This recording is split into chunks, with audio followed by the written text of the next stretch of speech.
ఏదండి?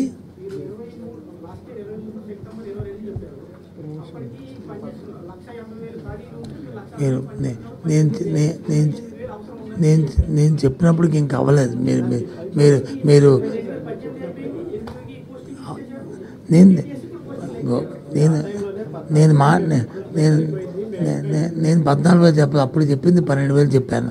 మీరు రికార్డ్ చూసుకోండి, మీరు రికార్డ్ చూసుకోండి. మీరు రికార్డ్ చూడకుండా చెప్తే నేను చెప్తాను. ఓ పని చేద్దాం, ఇప్పుడు మీరు నేను ఇక్కడ డిబేట్ కాదు.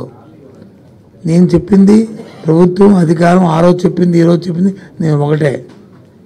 మీరు ఎన్ని మాటలు చెప్పినా ఎన్ని చెప్పినా నేను చెప్పేది ఒకటే. ఆ రోజు చెప్పినా ఈ రోజు చెప్పినా, ఆ రోజు చెప్పింది వచ్చి అప్పటికి 12,000 ఏమని చెప్పాను. ఆ తర్వాత మళ్ళీ 2,000 వచ్చి దఫాలుగా మరి నియమించడం జరిగింది. ఇప్పుడు ఆ మొత్తం టోటల్ కలిసి 14,219 మందిని రిక్రూట్ చేశాము. ఇప్పుడు ఖాళీలు ఉన్నవి 6,000 కొంత ఉన్నాయి. ఈ 6,000 ఏవైతే ఉన్నాయో వాటినన్నింటినీ ఇప్పుడు రిక్రూట్ చేస్తున్నాము. వీళ్ళందరినీ కూడా ఏదైతే ఏప్రిల్ నెలలో 7వ తారీఖు కల్లా వీళ్ళకి రిజల్ట్ అనౌన్స్ చేస్తాము. క్లాసెస్ బిగిన్ అవుతున్న జూన్ నెల కల్లా వీళ్ళకి పోస్టింగ్ ఆర్డర్స్ ఇస్తాము.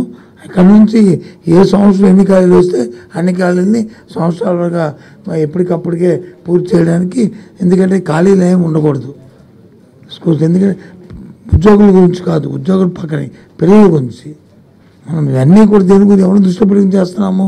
విద్యార్థులను దృష్టిలో పెట్టుకుని చేస్తున్నాం, విద్యార్థులతో వికాసాన్ని దృష్టిలో పెట్టుకుని చేస్తున్నాం.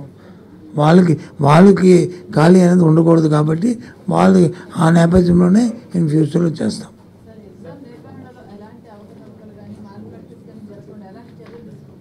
ఏది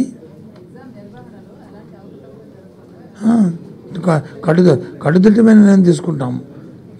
దానికి పారామీటర్స్ ఉన్నాయి, పూర్వ ఎక్స్పీరియన్సెస్ ఉన్నాయి, అవన్నిటిని పెట్టుకుంటాం. ఇంకా పకడ్బందీగా చేస్తాం. ఎక్కడ